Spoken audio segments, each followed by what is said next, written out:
Hey, good morning, everybody. It's PennLive Opinion Editor John Mysick. Welcome back to yet another candidate endorsement interview. We're joined this morning by Pennsylvania's senior United States Senator, Democrat Bob Kesey of Scranton. For the next hour, he'll be taking our questions and yours. So here we go. Senator, thanks for coming back in. John, good to be with you. Thank you and your team. You know the drill. We can go Yes. right into questions, or if you want to offer a brief preamble, you are free to do that as well. I think we'll maybe just go right into questions. All right, Give you Charlie? guys all the time. All right, then I will throw this one out here right now.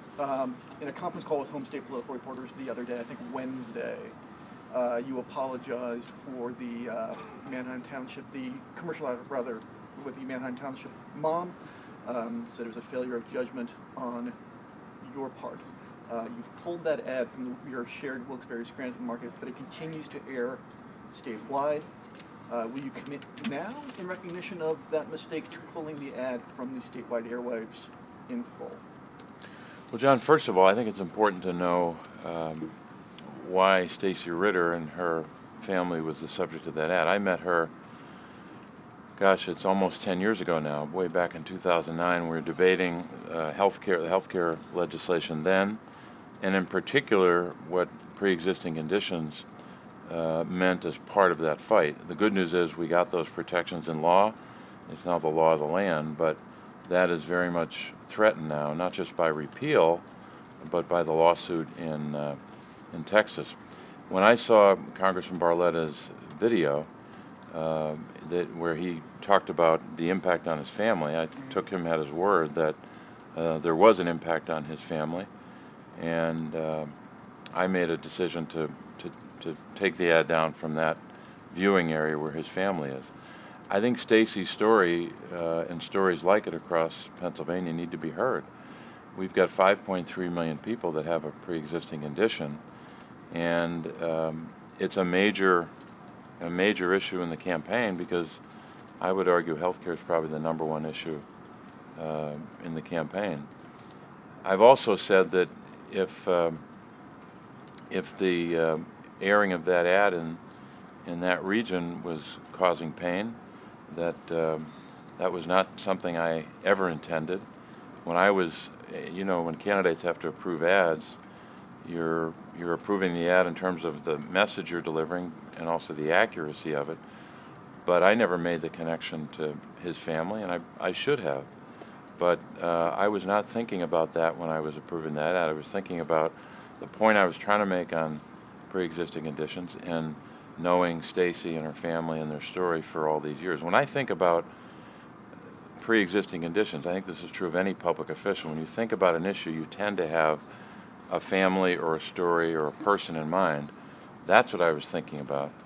I was not making the connection to his family in any way at any time.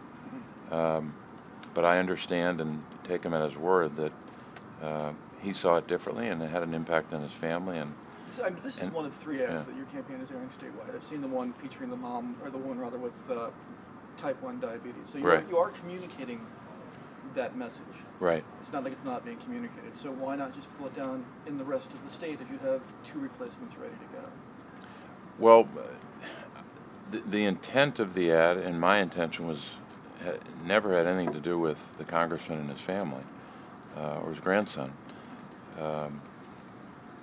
And he clearly indicated that in his statement he said something to the effect of what do you think when they see that ad on television? And I took that to heart to mean that in that viewing area they may have seen the ad if we were airing it there.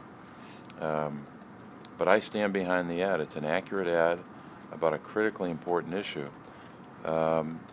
And I could see how some people, even beyond the congressman's family, would be offended that I didn't make that connection. Because I was not thinking about that when I was approving that ad. I was thinking about the issue of pre-existing conditions and the debate we're having in the campaign. And specifically, I was thinking about Stacy and her family, whose story I know pretty well, Hannah and Madeline, and their story. And by the way, thank goodness those children, or they're now young adults, but they may be fine now, but if if the point of view in Washington prevails and pre-existing conditions protections are taken away or undermined, families like the Ritters, or I should say those two young women, could be denied coverage or could be charged more because they had a pre-existing condition. That was the state of the law before. Insurance companies were allowed to do that. We changed that law.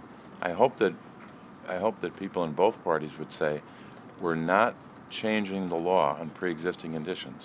We're going to make an absolute ironclad guarantee that that protection is going to be there forever. That would be nice. Now, if Republicans want to say we want to change this about the Affordable Care Act or that's certainly their right. But no one in the country who has a vote or has an impact on health care should ever be in favor of anything that would undermine those protections for the Ritter family, for every family.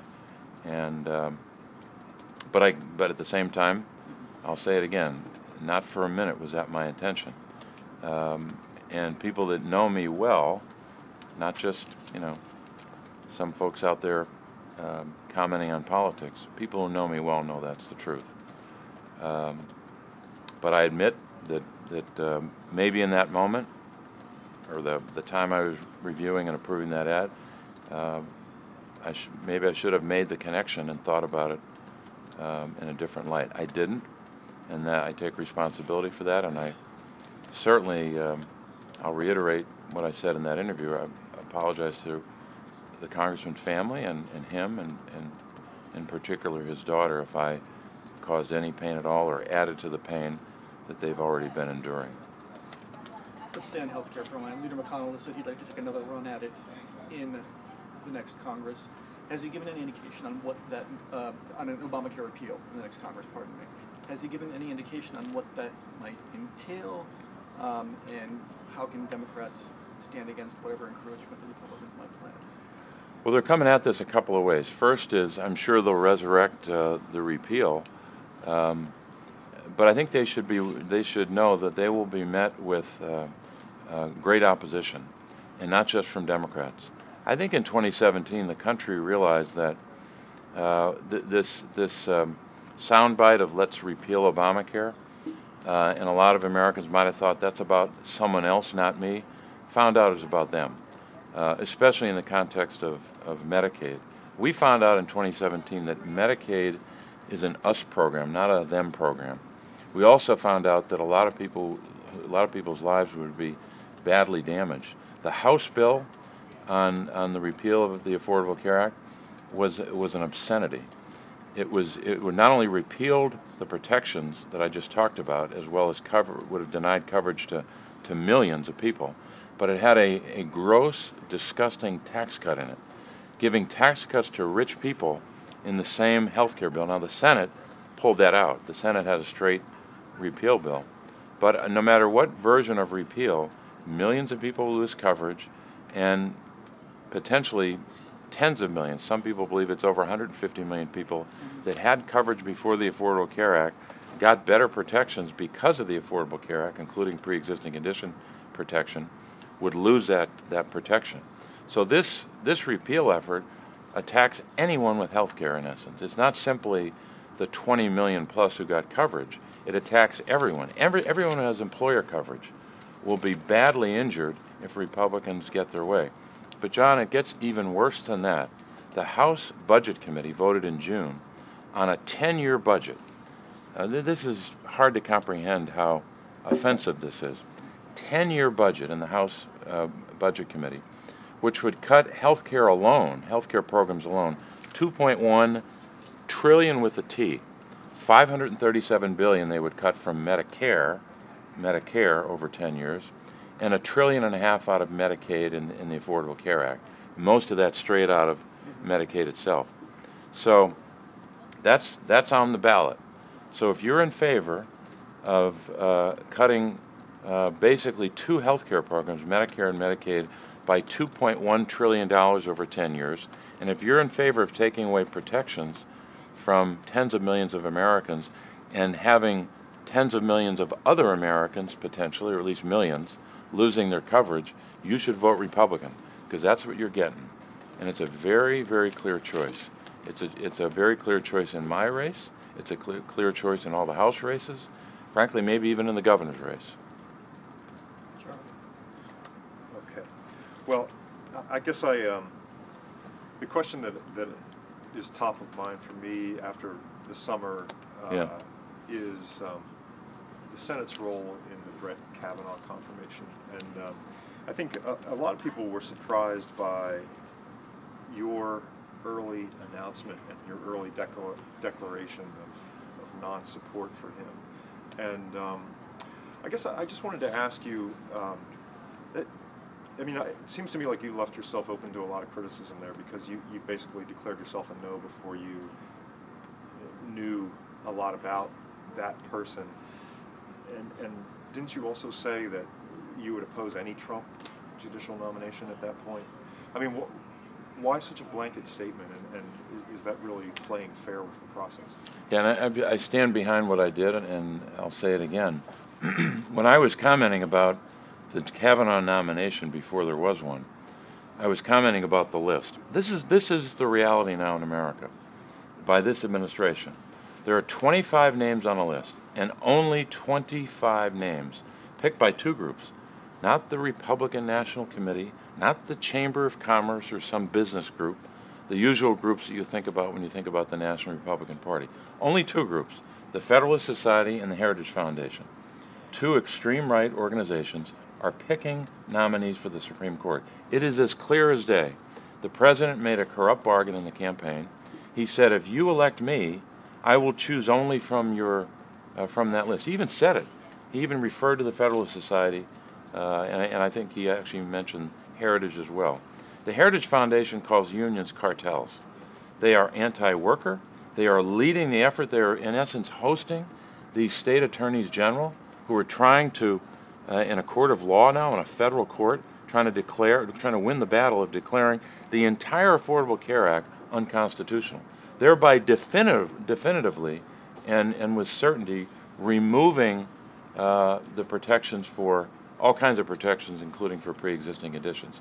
So if the administration is going to stay on that path of having only 25 names on a list for the Supreme Court, instead of reviewing the hundreds of conservative federal judges or state Supreme Court judges that were picked by Republican presidents over time, or picked by voters in states where they elect the Supreme Court. Sandra Day O'Connor, you remember, was a state Supreme Court justice. So you have hundreds of conservatives to pick from. They need not apply. They don't have a prayer of getting on the Supreme Court because they're not on that list put together by corporate special interests. That is contrary to everything I believe in about not just judicial selection, but the state I represent. And this court is already a corporate court. And I'm not going to vote for someone who's going to add another, or vote for someone who's going to be another corporate justice on an already corporate Supreme Court. I wish it were otherwise. I wish it were back to the old days when you had Democratic presidents and Republican presidents saying, we're going to choose from a wide variety of people. And that's why President Obama, I mean, everyone forgets that Merrick Garland wasn't even given meetings or a hearing. Now, Justice Kavanaugh was given hearings and meetings and all the rest, and then a vote. Merrick Garland, who was not necessarily beloved by liberals, was considered a mainstream pick for the court by a Democratic president. And most of the members of the court, other than Justice Thomas and now Justice Kavanaugh, I'll maybe put Gorsuch in the middle, but most of the, I guess 6 of the others at least, on that court got resounding votes when they were up for confirmation. They either got 60 or plus votes in the confirmation vote or 60 plus votes in the procedural vote. And that's what should happen. A Republican president, President Trump, could find lots of conservative judges to nominate, and they would probably get more than 60 votes. But he has made an ironclad deal, which he made in the campaign because he was having trouble with folks on the right. He made an ironclad deal to say, I will only pick from the list made up by those two groups. Well, what would you say about people that said that this is like two wrongs don't make a right? Because you know, I don't think there aren't too many people that would really defend how the Republicans handled the Merrick Garland nomination.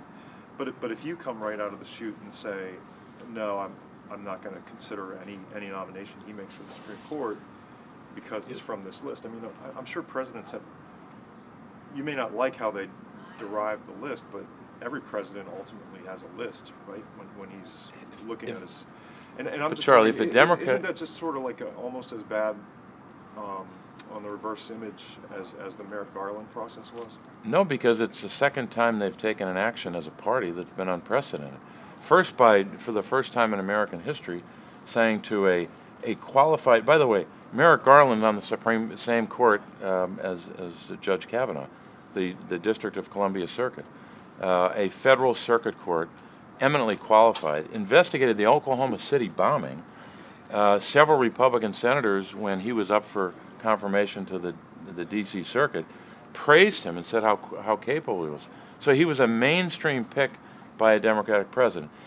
Charlie, I think if a Democratic president ever came into office and said, I will only pick from 25 names made up by some group on the left, the howls from Republican senators you wouldn't be able to, you'd be deafened by the howls.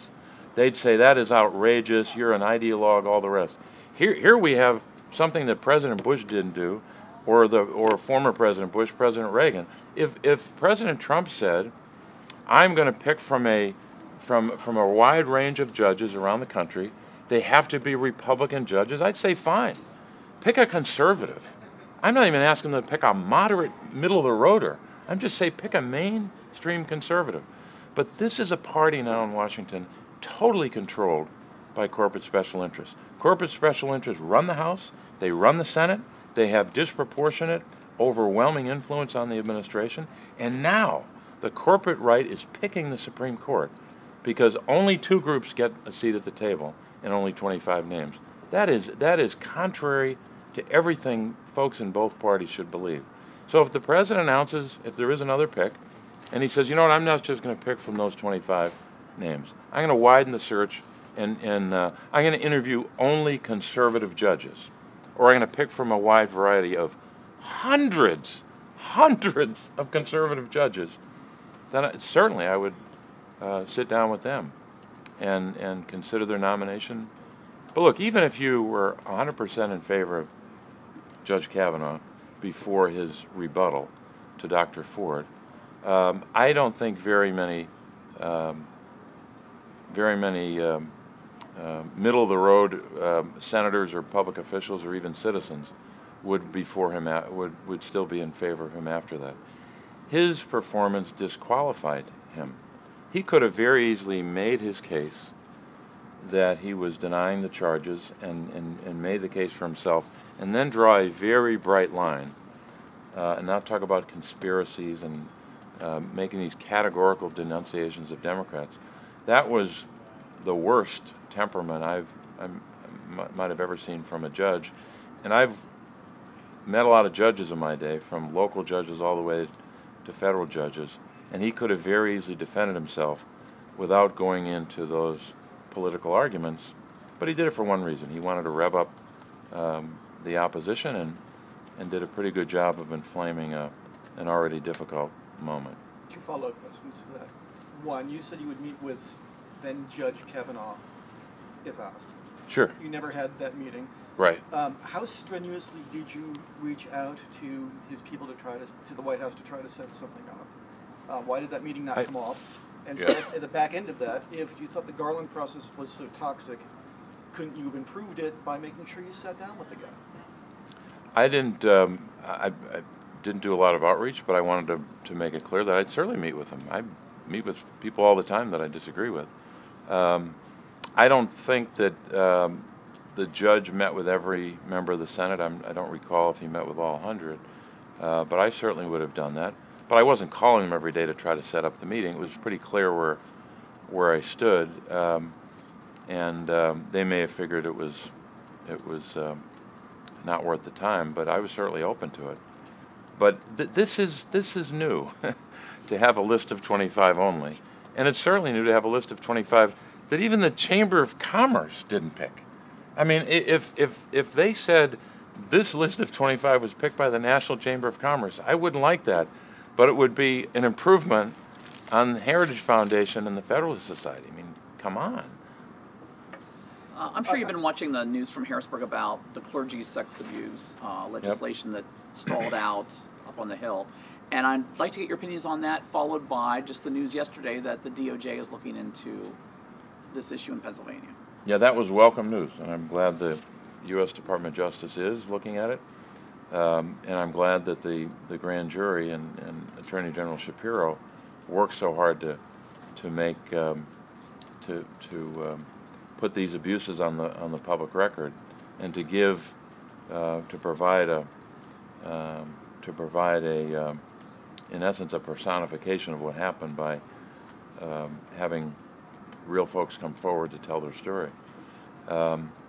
This is among the most disturbing things that's ever happened to our country and to our state, and it's especially outrageous when you have statutes of limitations that prevent people from being, prevent priests and other officials in the church from being held accountable. I would hope that somewhere or another, if you can't, if there isn't a way to ensure that members of the clergy have long prison sentences, which would be appropriate, that the church itself, starting with the Holy Father, would take action directly against any individual, whether they're a cardinal or a bishop or a priest or anyone else, take action directly to make sure that they're removed, and we can begin to move forward when those individuals are taken out of positions of authority. As you probably know, the sticking point was whether victims can sue Right. the church as well as the individual perpetrators. Right. And your stance on that? Well, I'm certainly in favor of changing the laws as it relates to statutes of limitations, both in the criminal context as well as the civil context. There has to be accountability, and for too long, church officials, and it pains me to say many church officials, were in a massive or part of a massive cover-up where this abuse was happening for decades and was covered up in a manner that to say it was criminal is an understatement. I want to sort of briefly revisit the Kavanaugh matter. I mean, one of the issues that sort of arose from a more conservative Supreme Court is that Roe could either be chipped away at or overturned and then thrown back into the states for action. Curious what you think of what actions you can take to make sure that women's rights to a woman's access to health care, reproductive health care, is ensured, and if you support keeping abortion safe and legal in Pennsylvania. Well, I didn't agree with Roe, and that's been clear for years. At the same time, you have to make a decision as a public official about how you spend your time, what you'll work on. And I know there are some who say that if you're pro-life as an individual, as a public official, that your focus should be on overturning Roe. I understand that point of view. What I've tried to do is focus on what can we do, what can I do as a public official at the federal level, what can state officials do to reduce the number of unwanted pregnancies and therefore almost implicitly reduce the number of abortions. One of the best things both parties can do is to finally say, and this should be both parties, neither party has done enough on this, to finally say, in the United States of America, one of our national goals will be every pregnancy is a healthy pregnancy, and that family planning, contraception, birth control, whatever phrase you want to use, words you want to use, is widely available. Because if you have contraception widely available, and as you know, the Affordable Care Act allows women to be able to access that kind of health care without charge. So if you do those two things, focus on making sure that contraception is widely available, and you focus on, in the instance where a woman is pregnant and needs help of any kind, it should be our country's mission to help a woman who has a pregnancy where it's a crisis pregnancy, or she can't support herself, or she has other issues either during the pregnancy or thereafter. And I think that's a mission worthy of a great country. Both parties should focus on that. So that means you got to support Medicaid strongly and support funding for it. And don't use Republican words like it's unsustainable, which is Latin for we don't want rich people to pay for Medicaid. That's what they mean there when they say unsustainable. Like Leader McConnell said the other day, blaming Medicare and Medicaid for this debt that he jacked up with a tax bill last year.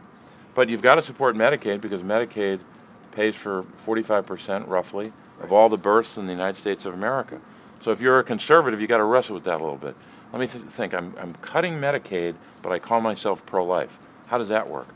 You also should support the Women, Infants, and Children's Program and not cut it. You should also support the Supplemental Nutrition Assistance Program that's being litigated now in the Farm Bill. Thank God the Senate got through it without cutting it, or without massive cuts to that program. The House still wants to cut it. We should make every effort as a people, not just as politicians, as a people, to say, if we're going to do nothing else in this context, we are going to help pregnant women and also help women who need health services before the pregnancy and may want access to contraception. If we do that, guess what?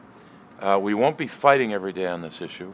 We will reduce the number of abortions for sure, and we will reduce the number of unwanted pregnancies, and we will help pregnant women. That child will be better off. That mom will be better off. We're all better off when we help pregnant women and help their children.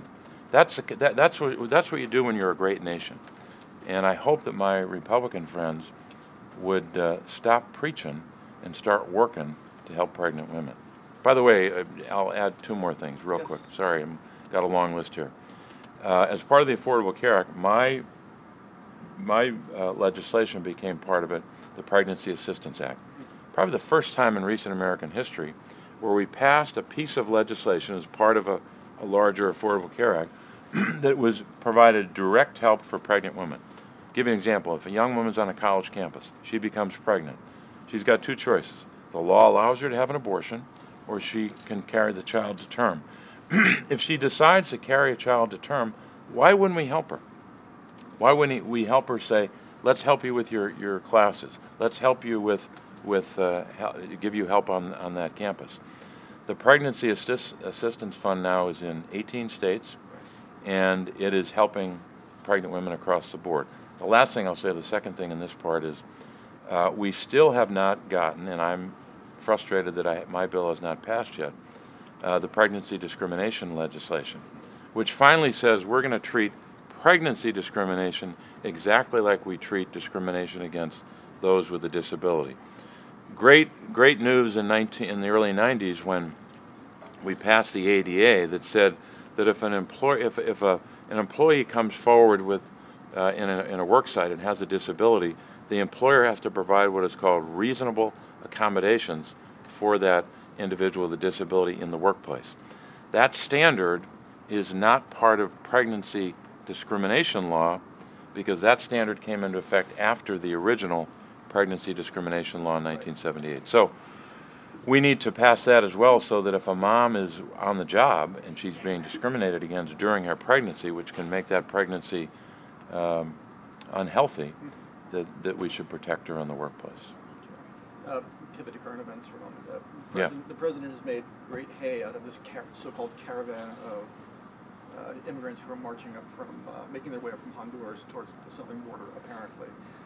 This is again throwing into sort of stark relief our ongoing debate over immigration reform. This Congress got nowhere on it. What do you think can be done in the next Congress to reach some sort of sensible accord on border security, the Dreamers, the whole host of issues that we seem not to be able to resolve? Yeah, I think, John, there's a broad bipartisan consensus that we can fix this broken system. And it is broken, virtually in every area of immigration law. We have a system that's not working. I think a lot of the common ground on this, the consensus, starts with the bipartisan border security provisions that I voted for in 2013, and 67 other United States senators voted for this, Democrats and Republicans. some Republicans who are still there.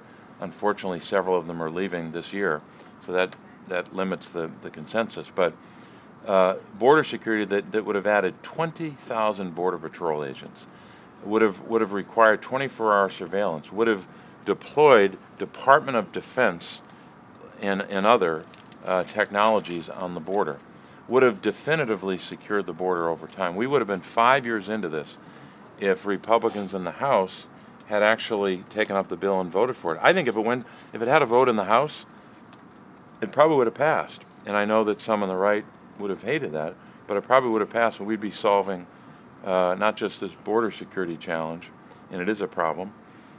We could also be on the path of giving guest workers an orderly system with rules. We could also deal with the skilled immigrants with high skills coming in, immigrants with lower skills coming in. In other words, have an orderly system with rules and a new immigration system. I think we could probably resurrect that bill. There might be additions or subtractions or alterations, but I think we could get to the point where that kind of consensus could come together. And I've even talked to some Republicans in the Senate about it. I won't identify them because they'll be vilified by people in their own party. But I think there are some Republicans who want to do comprehensive immigration reform to solve this problem as one American family. That's what we should do. The president could help by saying that something he said before and then turned around and didn't do it, which was, he said earlier this year to a group of Republicans, I think it was on national television, I will sign the DACA bill and I will take the heat. He batted 1,000. He was 0 for 2. He did not, he undermined the effort, which was where 8 Republican senators came forward bravely and stuck their necks out to support a bill that would have solved the DACA issue, and it would have kept the promise that our government, we all made this promise to those young people, come forward, make disclosures, and we will protect you. That promise has been violated or on its way to being violated. So fix that one bill earlier this year could have fixed the DACA issue and added border security money. The president could have declared a big victory, but instead he villainized those who were supporting it and pulled the rug out from under 8 Republican senators. I hope we can revisit that and try to pass something like that, because that could open the door to the wider, more comprehensive legislation. Now, what's the Republican position? Well, I think it's pretty clear on their side. Most of them seem to want, most Republican politicians want to do 2 things. Deport 11 million people and maintain this child separation policy at the border. I hope that the administration would finally say that that's not the position of their party. I want to ask you an environmental question, if I could. Pennsylvania's in the midst of something of water crisis. DEP doesn't have enough funding for a sufficient number of water inspectors. I'm sure you're probably aware there are issues in Pittsburgh, all over the state. What can you do at the federal level to help out in that instance? Well, part of it is doing oversight of and contesting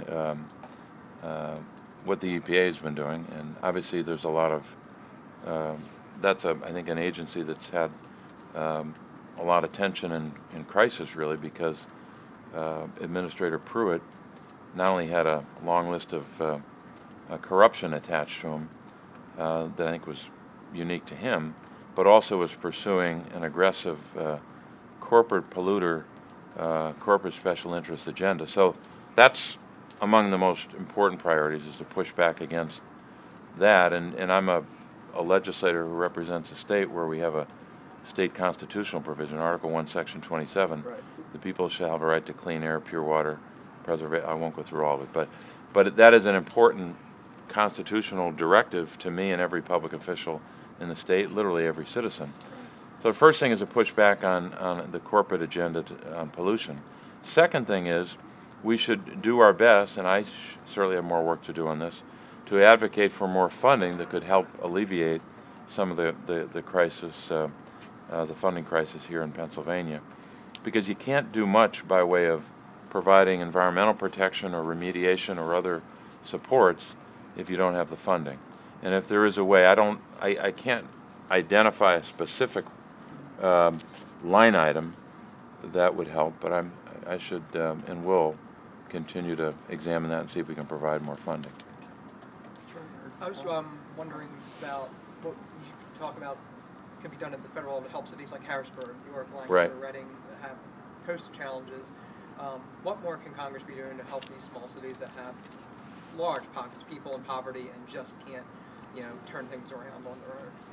I do think that there's probably a way, and I think this could be bipartisan, to support efforts. There are a number of bills out there, but a bill that I introduced, we nicknamed it the Erie Bill for a very specific purpose, because Erie is a city and a community, a county where the GE jobs, losing large numbers of jobs in a short time frame, like a bomb hitting a community, an economic explosion. And we've got to figure out a way to make funding or opportunities available for that kind of a community where they're hit by economic dislocation, where there's a lot of job loss in a short time frame, or they're adversely impacted because of our trade circumstances, where unfair trade has a seismic impact. You know that in the 90s especially, you had in northwestern Pennsylvania, not just near Erie, but the whole region of northwestern Pennsylvania, a lot of jobs that were lost in the tool and die industry because of unfair trade. So when you have an adverse impact like that, we ought to figure out a way to enhance either direct assistance or create borrowing opportunities so that they can leverage private investment as well. And I think there's actually a space for some bipartisan work on this, because you still have in a lot of places in Pennsylvania and around the country communities even smaller than Erie or Harrisburg where there's tremendous job loss, young people have left, they have tremendous infrastructure needs, and even healthcare is a major issue, because and one of the reasons I was fighting so hard against the Medicaid cuts was you could undermine the viability of rural hospitals in those small towns. So in addition to being hit by unfair trade and factory jobs or other blue-collar jobs leaving, then they're hit again because the biggest employer in town or in the county is a hospital, and they're kneecapped by cuts to Medicaid. So obviously that's a lot, but I do think we can provide direct support. And one way that I think we could start the new year off on a good foot is to have both parties, no matter what happens in the election, to say that we're going to have a bipartisan infrastructure bill, which would be another way to help those communities that have been devastated. You can't be successful in an economy if you don't have some of your bridges fixed, if you don't have money for water and sewer, and mass transit and a lot of other needs, and especially if you don't have broadband. I mean, I was in 3 counties yesterday: Fulton County, Juniata County, and Huntington County, where thousands of people in those counties don't have high-speed internet. We've got about, in our rural counties, 471,000 people in the 48 Pennsylvania rural counties who have no high-speed internet. Businesses can't grow, kids can't learn in their schools, and it's a huge issue for small towns and rural communities. Speaking of which, the president last year, earlier this year, suggested $2.1 billion, I think, in direct federal investment that would then be used to leverage private investment in infrastructure. Are you on board with that approach, or what sort of funding streams are you looking at to talk about the kind of construction you're talking about? Well, I literally heard the president in a meeting. I was there. I heard it he was right across the table from me when he said this. He was meeting with members of the Senate Finance Committee, both parties. He invited Democrats from states he won. Kind of an interesting ploy. But it was a very good meeting. We talked about tax reform. We all got our chance to tell the president what our priorities were on tax reform. I said, help the middle class a lot, which they didn't in the bill. Don't cut Medicaid. Don't be cutting Medicaid and Medicare to balance your tax cuts. But anyway, we had a good discussion. But at one point in the meeting, the president said, maybe I should have started with infrastructure.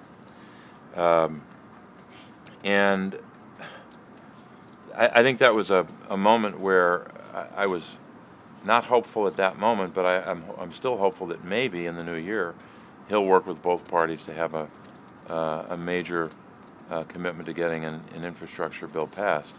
And I think that could be the subject of bipartisan support. The problem with the initial proposal the president made was, if we go down the path of having a public-private partnership only, there's nothing wrong with those, but that can't be the only thing. You can't just say, let's have public-private partnerships, corporate tax credits, tolling, and that's it. And you string together maybe a few $100 billion of an infrastructure plan, and then you're done. I just think we can do better than that. I would hope that people in both parties would support what I would call an American infrastructure bill. Yes, you can have tax credits. Yes, you can do public-private partnerships, but you have to have public dollars invested. And that's why this tax bill was such, one of several reasons why this tax bill was such a missed opportunity. Because it was only a few years ago when Paul Ryan, before he was Speaker, Chuck Schumer, before he was Democratic leader, were talking about using broad-based tax reform as an opportunity to do something on infrastructure. I thought what we could have done, and what I wanted to do, what I think a lot of people would support, instead of saying the corporate tax rate has to go from 35 to 21, every time they moved that a point downward, you were taking $100 billion over 10 years, but $100 billion off the table for other priorities like infrastructure. I was hoping we could have made a substantial down payment of an investment on infrastructure with the tax bill, and then add other features that would get the funding level up to what you hope it would be. Our party introduced a broad proposal with specific elements and dollar amounts to say, let's try $1 trillion to create 15 million jobs. Now that obviously in legislation would be altered and adjusted, and some might say, well, oh, you can't create 15 million jobs. You can only create 10. Wow, that'd be pretty good if we could create 10. In the Great Recession, you remember, more than 8 million, some believe it was more like 8.5 million jobs were lost. So the greatest crisis since the 30s, we lost 8+ million jobs. Any infrastructure bill that would put on the table millions of jobs created would be good for the country. So I am an optimist that in January we're going to have a bipartisan effort on infrastructure. I might not be there for it. I'm either going to have this job for 2 months or 6 years, but I hope I'm there to be part of that effort because it would be good for the country. It would heal some of the divisions. It would create a hell of a lot of jobs, and it would give our communities a lot more economic security and safety. Looking through the comments on our piece, soliciting questions for this meeting, the one thing that popped up sort of again and again from our commenters was, well, he doesn't do anything. You've been in Washington for 12 years, you've not done a thing. You've come into this... I think there's an ad on that, isn't there? Yeah, there is a thing. You've come into this venue a couple of times with a 4x6 poster board explaining what you have done. If you had to pick sort of your two signal achievements of this last term, what are they? One. And two, why do you think that message still sort of resonates despite your best efforts to the contrary? Well, I'll take the second part of it first. Look, it's people have a lot on their minds, and they get a lot of news. They get news from various levels of government. They get news about individual public officials, and there's a lot of information out there, and sometimes that's only made clear when an election occurs and you're on the air with advertising or you're campaigning and talking about the work you've done. And I understand that. But I think in terms of, I have now, just in this term, a long list of bipartisan bills that have passed, or bills that I've gotten over the goal line and passed into law. And that's kind of the ultimate, that's kind of the ultimate metric. What has passed into law? And we were hovering around the mid-40s. And I'm proud of that record. But I guess I'd point to two issues, or two bills, two laws, that will have a tremendous impact on Pennsylvania and families in Pennsylvania, but also have a tremendous impact across the nation. One is the Campus Save Act, which now is making college campuses safer because of my law. Starting in the fall of 2015, even though the law was passed in 2013, my law, Campus Save, was part of the reauthorization of the Violence Against Women Act. That passed in 2013 became the law of the land, in essence, in the fall of 2015, where colleges and universities have to do a lot more to protect young women on campus. They have to make it very clear to everyone on that campus that sexual assault is a priority and that everyone has to be part of the solution. They have to provide not only bystander education for everyone on the campus, but have to make sure that if a young woman comes forward after an assault, that she is accorded certain rights and benefits and even accommodations for her to make that report and hold the perpetrator accountable. For example, if she says, I'm on a college campus and I know the public safety folks do a good job, but they're not a police force like you have on some big university campuses, I want to report this to law enforcement off campus, and I want to seek a protective order to protect myself. The college or university has to help her in both those circumstances. They also have to help her if she says, you know what, I'm in the same dormitory with this perpetrator that I'm making an allegation against. I'd rather live in a different dormitory. They got to help her with that. I'd rather change my classes because he's in my classroom. They have to help her with that. So a series of rights, a series of provisions that helps the survivor, but also makes it the responsibility of the whole campus to make prevention of and prosecution or accountability for sexual assault a higher priority than it's been on colleges and universities. Most colleges and universities are embracing this and doing a good job. Some don't like that I've forced them to do things, and that's tough beans for them.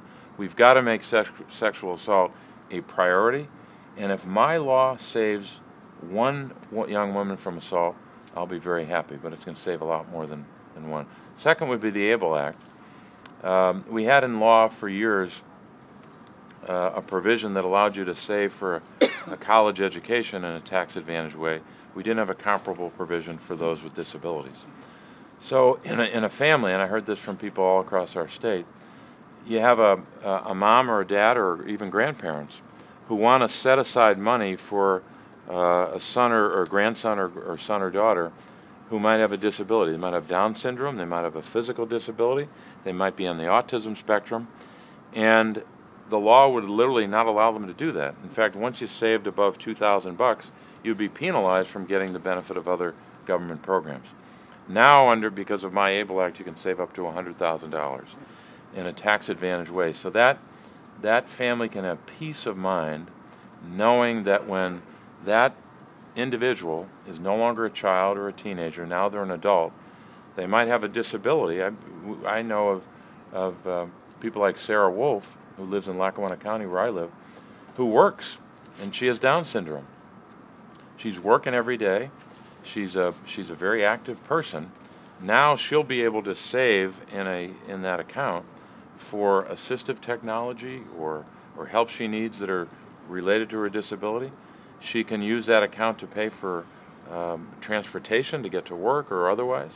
She can pay for that or pay out of that account on a range of needs that she has as an individual with a disability. And the ABLE Act now is in law. Every state that has passed a law to put it into effect is benefiting from it, and I'm grateful that we got that passed in 2014, and now a lot of states have implemented it in the last couple of years. As you're no doubt aware, there is an election coming up in about Yes. 2.5 weeks. We're already hearing tales of some voter suppression or fears about voter suppression. Wondering what specific steps can be taken at the federal level to prevent that? Well, first of all, highlighting when you see it happening. The reports out of some states are really disturbing about efforts made that if I don't know if I think it was Georgia, where if you make a mistake and there's a disconnect between Robert P. Casey Jr. in one place and Robert Casey in another, that somehow that would prevent someone with that name or any name from voting. Really pernicious, despicable practices to deny people voting. I'll tell you, I got to say it plainly. I would not want to be I would not want to be a member of a political party, especially as a public official, that has taken steps over many years now to reduce the number of people voting. That's what the Republican Party at different levels of government have done. I hope the Republican Party would finally say, We want every registered voter to vote, every single one of them. That ought to be their goal, certainly the goal of the Democratic Party, because voter suppression has been a single party problem, and I hope Republican officials will tear it out by the roots and allow everyone to vote. But I think, look, we're going to have to, I know their steps have already been taken at the state level by the Wolf administration, to a certain extent the General Assembly, to make sure we put in place protections for Russian or any other malign interference, but also to point out where we can take steps to prevent the undermining of voting rights. It would help if the Republican Party said, you know what, we're going to get on the same page with Democrats and pass the voting rights legislation that I've been supporting for years, and say if the Supreme Court says that there's a defect in the Voting Rights Act or an updating that it needs, we're going to make sure that we provide that update or that reform by way of supporting this voting rights legislation. Back to one issue, climate change had sort of grabbed some headlines again last week with the latest issue from that latest report from the Intergovernmental Panel at the UN. And I was just curious, in our local congressional race, the Democratic candidate George Scott has voiced support for a cap or a fee and dividend policy where there would be a fee, tax, whatever you want to call it, imposed on carbon-based fuels at the point of production or importation into the country.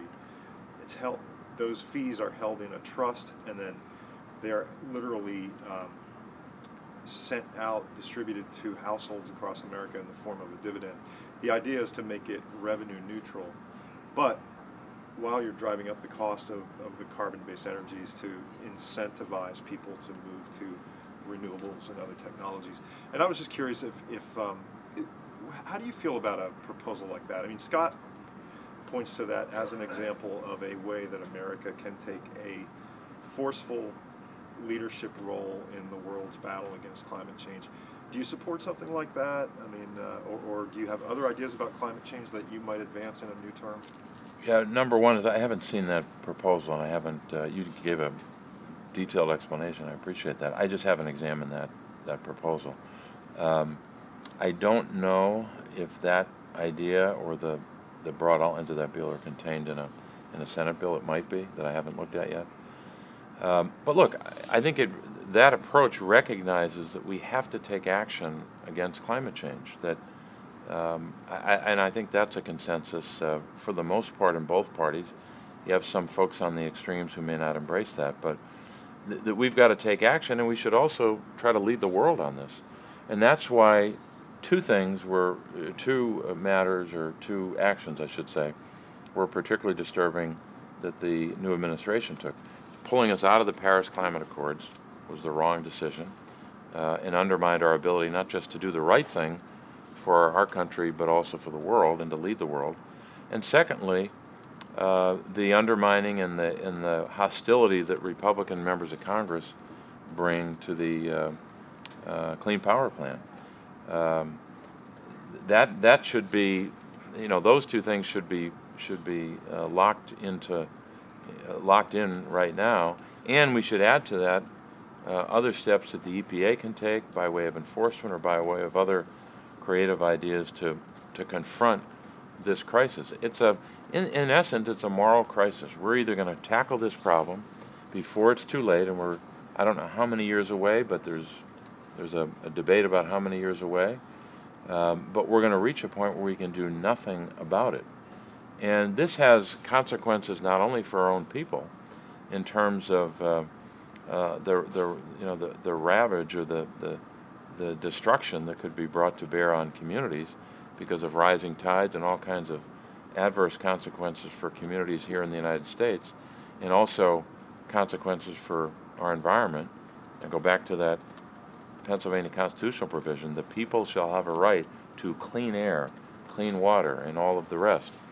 But the other part about this is, around the world where this is particularly will have a particularly adverse impact, especially in sub-Saharan Africa, where this will literally, even in countries where there have been great advancements in medicine, in healthcare delivery, and in medication for people that live in communities or live in nations and jurisdictions where there's a lot of malnutrition and hunger. The impact of climate change will make that, will reverse a lot of those gains and lead to more childhood stunting, where a child does not grow because they're malnourished. That's one of the many adverse consequences of climate change. And we're better than that. We're a country that knows how to deal with this issue. We know exactly what to do. All the science supports it. All of the good public policy that we can support would allow us to push back against that horrible nightmare. And I would hope we'd be a nation, and I think we are, that would confront that directly, not just as one nation, but as part of the world community, and say, we're not going to allow a child to be stunted in their growth because they are malnourished because we didn't take action. And we didn't support a policy that would help communities here in America from being washed away or from the consequences of polluted air. I wanted to get back to what you were talking about with Senator Leader McConnell's comments about the role of Medicare, Medicaid, and Social Yes. Security and the growth of the deficit. Are there reforms that both parties should be looking at to strengthen these programs and maybe find places to make them more efficient to ensure that these programs are around for when we want to go grab our Social Security checks in the mail at some point? There's no question that I think, and there have been attempts made over the number of years, at least the time I've been in the Senate, various groups, some ad hoc, some others of longer standing, to sit down and say, okay, how do we make sure these programs are around for a while? But I'll tell you, we're in a different place now. We're not in the moderate Republican, conservative Republican world. We're in a place, I'll say it again, that corporate special interests, in my judgment, control the House every single day, control the Senate every single day for the most part, and have disproportionate influence in the administration, and now have a 5-4 majority in the Supreme Court. Other than that, their influence is limited, right? So when you have that reality in place, one of the things I got to do every day is to prevent the cuts that are already on the table. I told you about their 10-year budget. So the first thing that should happen, if there is a gathering of a group of Democratic and Republican senators to talk about the earned benefit of Medicare, and it is an earned benefit, we should take the word entitlement and extinguish it from our lexicon because it's pejorative. Medicare is an earned benefit. Social Security is an earned benefit. Medicaid may be outside that, but it tells us who we are as a people. And a great country will support Medicaid like our country has, for the most part. But what we should say when we talk about those programs is, let's take some things off the table. I would insist, if I were in that gathering, I'd say, hey, listen, Republicans, that 10-year budget you passed in the House Budget Committee, that's out of here. That has to be off the table. If you're willing to do that and say that's off the table, then let's talk. And if you're willing to say to the corporate special interest, you're not going to tell us about how we're going to rip away earned benefits from Americans.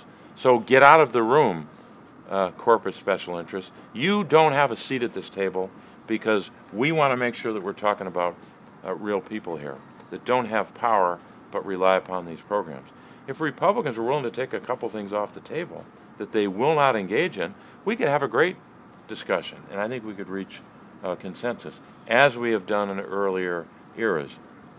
But we're a far cry from even the Reagan years with the Republican president, where folks tried to come together on these issues. So look, I have less hope on this than maybe the context I expressed hope in with regard to infrastructure. But if they'll take some of these extreme positions and policies off the table, I'm sure we could have a good discussion. We have a couple minutes left. I Yes. want to go straight up political just for a minute if I possibly could. Yeah. Looks like Senator Heitkamp might be having some trouble in North Dakota. Senator Manchin may not get the payoff for voting for Justice Kavanaugh that he hoped to. John, you are just a pessimist. I look at numbers, Senator, and I see Yeah. things. You had an admittedly narrow path to 51-49.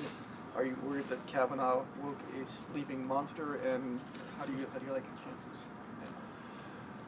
Well, look, I think that it's very close, and it's kind of a state-by-state analysis that I'm not sure I'm capable of doing that, but I'm certain I don't have the time to do it. I've got a big, tough race to worry about and a lot of voters to talk to and ask for their vote. But I guess I would caution folks who just go to some website and do an average of polls and think after reading that they're an expert on North Dakota, for example. I just think it takes more than that to make an assessment. But all I can say is they're very close in a lot of different states, and I still think that Democrats that have a shot at taking over the Senate. I think the House is probably more likely, and obviously I can't do that analysis either, district by district. But I have a high confidence that in Pennsylvania we're going to elect more women to our delegation than we've elected cumulatively over 50 or even 75 years. I think we have a very good chance of winning 4 seats where the nominee happens to be a woman. That would be a tremendous breakthrough. We have a race here. George Scott's race is very close, I'm told. I just talked to some people in his camp yesterday. We have a close race in Bucks County in that area for that congressional race. We have close races around the state. So I think Democrats in Pennsylvania could lead the way to winning enough seats in Congress to lead the way for a House majority. And of course, I hope that the Senate race in Pennsylvania makes it more likely that we get a Senate majority for Democrats. One more current events question, particularly. If it's proven that the Saudi government was responsible for the death of Jamal Khashoggi, what specific steps should the U.S. take in retaliation? Well, one step that the Senate Judiciary Committee took in a bipartisan way directly to the president was triggering the Magnitsky Act, which would do a couple things. Would commence an investigation, would take about 120 days, or they're allotted 120 days, and thereby form the foundation or the basis for sanctions. That's one step. There are several others that our government could take. But this is a moment where presidential leadership is not just important, it is literally indispensable. The president, I hope, would say in the next couple of hours even, certainly the next couple of days, that we are not going to allow journalists to be murdered, and certainly not in a country where we have a relationship with. And I, thereby, as president, are not just going to trigger an investigation based upon Magnitsky, but I'm going to use the full powers of my office as president to hold the Saudis accountable for this, and take those steps, thereby not just holding them accountable for this, but also working with the Turks and others who can help with an investigation. And this idea of the Saudi investigation and giving them time is a joke. That's a whitewash. There's no question that we should have our own investigation, take action directly, and also involve the international community, and then make a determination about how to hold them accountable. But the President's actions and Secretary of State Pompeo's actions in this instance have been insufficient, and that is a gross understatement. Okay. Well, just to go back to political for a second, if you, I was just curious if as a leading Democrat in Pennsylvania, if you have started to narrow down the field in 2020 for candidates that you might like to see. Yes, and I'm about to tell you who it is. No, I'm kidding. Yeah. Well, I mean, are there people that you would like to see enter that race to oppose President Trump in a reelection bid? Or are there people that you've already committed support to behind the scenes? I'm going to go out on a limb and say I'm going to support the Democratic nominee in 2020 for president. No, Charlie, I think we're a ways off. We have to obviously await the verdict of the voters in Pennsylvania in this election and the verdict across the country. That will shape what happens in the next couple of weeks and months. The presidential race will start sooner than we want it to, and there'll be, I think, on our side lots of candidates, but it's pretty early. But I think it's important for Democrats, even before we get to a determination or early determinations or a focus on 2020, we should make sure we get people out to vote and work to get every voter out to vote in this election. Yeah. But then we got 2019. And I think one mistake Democrats have made for years is we tend to skip over those in-between years where we will have local elections in every county. And every one of those elections is important, not just from a party point of view, but also from the point of view of creating a foundation for wins after that. So in mid-November of 2018, whether I win or lose, I'll be focused on the elections of 2019. Yeah, I know that's not glitzy or interesting, but that's what I'll be focused on. How about a thought? I wonder if you have any thought on this. There seems to be two strains where you hear talk about new names, or you talk about names that have been around for a while. You know, Joe Biden. Maybe Hillary Clinton decides to run again. Maybe Bernie Sanders runs again. Do you have you made any decision in your own mind about whether you think it would be best for the party to offer somebody new, or whether they should try one of the old tried and true names again? I haven't. Thoughts about that? Yeah, I don't have an opinion on that because I think we have to let this play out for a while. I think when you think about the last two-term Democratic presidents, Bill Clinton, Barack Obama, at this stage, even at the stage of the what would be comparable to 2019, there was no sense, I think, unless you were clairvoyant, no sense that either of those two would be either the nominee or the president. So I still think it's pretty early. This is an important moment for our party, both now before the election of 2018 and thereafter, because there is some debate within our party about the direction our party should take, what we should do with a majority in the House or the Senate, what we should do with regard to the presidential nominee. And I think that's an important conversation, or an important debate, which is in the early stages, and I think we have to let that play out. So, Charlie, I'm doing everything I can not to make news on this. So it's too early. All right, Senator, thanks very much. John, thank you, and I thank all of you.